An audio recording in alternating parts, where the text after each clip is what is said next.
स्वागत है दोस्तों आप सभी का हमारी एक नई वीडियो में। नमस्कार, मैं आपका दोस्त आपका भाई अजीत राय। दोस्तों आज के समय में बुलेट ट्रेन से लेकर एक से बढ़कर एक हाई स्पीड वाली ट्रेनों से हम सफ़र करते हैं जो हवा से बातें करती हुई चलती हैं। और आज के समय में लोग नॉर्मल ट्रेन में बैठना कतई पसंद नहीं करते हैं। लेकिन दोस्तों क्या आपको मालूम है कि हम जिस पुराने ज़माने की पुरानी रेलगाड़ी पर बैठना हम पसंद तक नहीं करते, उस रेलगाड़ी को बनाने में कितना पापड़ बेलकर कितना समय लगाकर बनाया गया होगा, कितनी मुश्किलों का सामना करके इस रेलगाड़ी को बनाया गया होगा, कितने मेहनत के बाद दुनिया की पहली रेलगाड़ी बनकर तैयार की गई होगी और इसे कहाँ और कहाँ कब तैयार किया गया था। तो दोस्तों इन सारे सवालों के जवाब हमारी इस पूरी वीडियो को देखने के बाद ही पता चलेगा, इसलिए इस वीडियो को शुरू से लेकर अंत तक ध्यान से देखिएगा और सुनिएगा। तो दोस्तों हम चलते हैं आज से 250 साल पीछे इतिहास में। उस समय लोग एक जगह से दूसरे जगह जाने या आने के लिए जानवरों का इस्तेमाल किया करते थे, जैसे बैलगाड़ी। ये बैलगाड़ी उस समय की रेलगाड़ी से कम नहीं थे, देर सही मगर अपने स्थान तक पहुंचाते ज़रूर थे, जिसमें काफ़ी समय भी लगता था। लेकिन फिर धीरे धीरे लोगों के दिमाग में एक ऐसी गाड़ी बनाने का जुनून सवार हुआ जिसमें उनको जानवरों की ज़रूरत बिल्कुल भी नहीं पड़े और वो गाड़ी ऐसी गाड़ी हो जो जानवरों से बेहतर और तेज़ हो। इसी सोच को लेकर लगातार लोग अलग अलग चीज़ों का इस्तेमाल करने लगे। लेकिन इस काम में सबसे ज़्यादा दिलचस्पी दिखाई तो यूरोप के शाही इंजीनियर और अंग्रेज़ों ने। इसलिए सबसे पहले 1770 में फ्रांसीसी सेना के निकोलस नाम के एक अंग्रेज इंजीनियर ने भाप से चलने वाली पहली गाड़ी का निर्माण किया। एक लड़ाकू तोप गाड़ी थी जिसका इस्तेमाल सेना में जंग के दौरान किया जाना था। लेकिन यह गाड़ी बहुत ही ज़्यादा शोर करती थी और इसमें से चिंगारी भी निकलती थी। ऊपर से इसमें से खर्चा का अधिक आता था और कुछ समय बाद ही यह गाड़ी बिल्कुल ख़राब हो चुकी थी।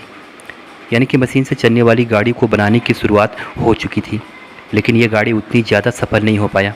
इसके बाद लोगों के अंदर विश्वास जाग गया था कि वो अगर मन लगाकर सही और बेहतर ढंग से काम करें तो मशीन से चलने वाली गाड़ी को बनाने में उनका सपना बहुत ही जल्द पूरा हो जाएगा। इसके बाद सन 1801 में रिचर्ड नाम के एक अंग्रेज इंजीनियर ने लोहे की एक बड़ी इंजन गाड़ी बनाने में सफलता हासिल कर ली। इस इंजन गाड़ी में एक बड़ी चिमनी लगी हुई थी और आसपास के लोगों को बैठने के लिए सीट लगाई गई थी। इस बड़ी सी इंजन गाड़ी को सड़क पर चलाने के अलावा लोहे की पटरी पर भी चलाया गया था, लेकिन कुछ ही दिनों बाद इसकी गाड़ी में आग से जल गई थी। वैसे भी वैज्ञानिकों ने इसका एक ढांचा बनाकर पहले से ही तैयार करके रखा था जो कुछ समय इस तरह से दिखता था। इसका भी आवाज़ बहुत तेज़ था, इसी वजह से इस गाड़ी का नाम पफिन डेविल रखा गया था। पफिन डेविल का मतलब छुक छुक करता हुआ लोहे का शैतान। जब सबसे पहले ये ट्रेन पटरी पर चलने लगी तो इससे निकलने वाली चिंगारी और तेज़ आवाज़ को सुनकर और देखकर आसपास के लोग डरकर भागने लगते थे। उन्हें तो पता ही नहीं था कि ऐसी भी कोई गाड़ी होती है, क्योंकि उनको बैलगाड़ी और घोड़ा गाड़ी ही समझ आती थी। हालांकि पहली वाली इंजन वाली गाड़ी के चलने के बाद रिचर्ड ने बिल्कुल भी हार नहीं मानी और सन 1803 में इन्होंने एक बार फिर एक दूसरी भाप इंजन गाड़ी बनाई जो लंदन से एक दूसरे शहर का सफ़र तय किया था।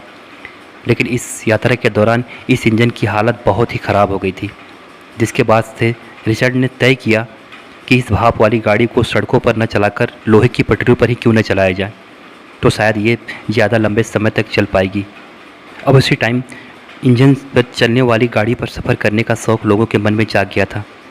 इस बार रिचर्ड हार मानने को बिल्कुल भी तैयार नहीं थे।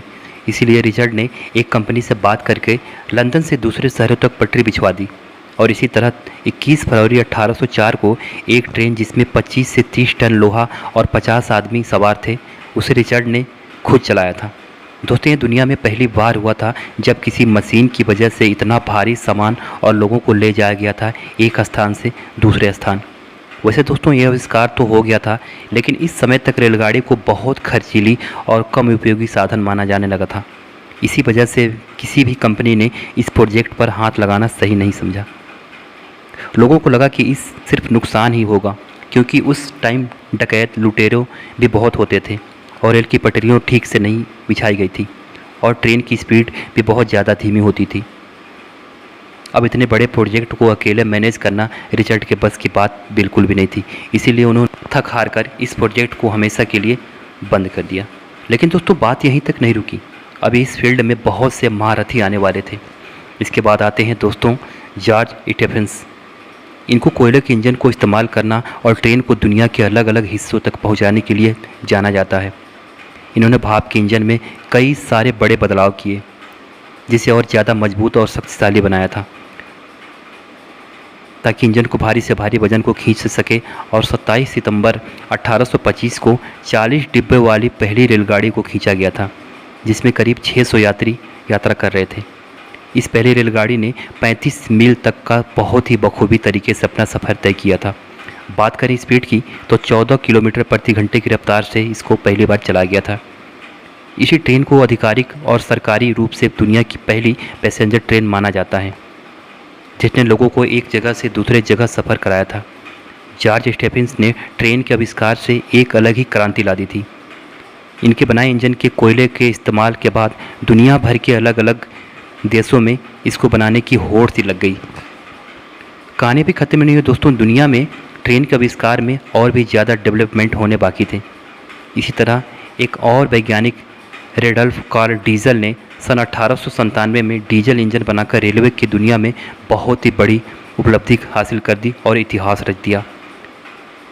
और इनके द्वारा बनाए गए डीजल इंजन का इस्तेमाल आज भी पूरी दुनिया में किया जाता है।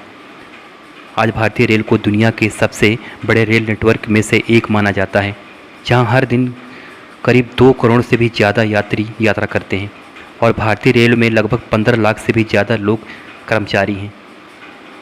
और अब बात भारत में सबसे पहले रेलगाड़ी चलाने की आती है, तो आपको बता दें कि 16 अप्रैल 1853 को पहली बार मुंबई के बोरी बंदर से ठाणे तक 35 किलोमीटर चलाई गई थी रेलगाड़ी। उस समय ये पैसेंजर ट्रेन लगभग 20 डिब्बों की थी, जिसमें करीब 400 से 500 लोगों ने सफ़र तय किया था। तो दोस्तों ये जानकारी थी रेलवे की इतिहास की। आशा करते हैं वीडियो आपको अच्छा लगा होगा, पसंद आया होगा। तो वीडियो को शेयर भी कर दीजिए, लाइक भी कर दीजिए। मिलते हैं नेक्स्ट वीडियो में एक नई जानकारी के साथ। तब तक के लिए आप सबको नमस्कार।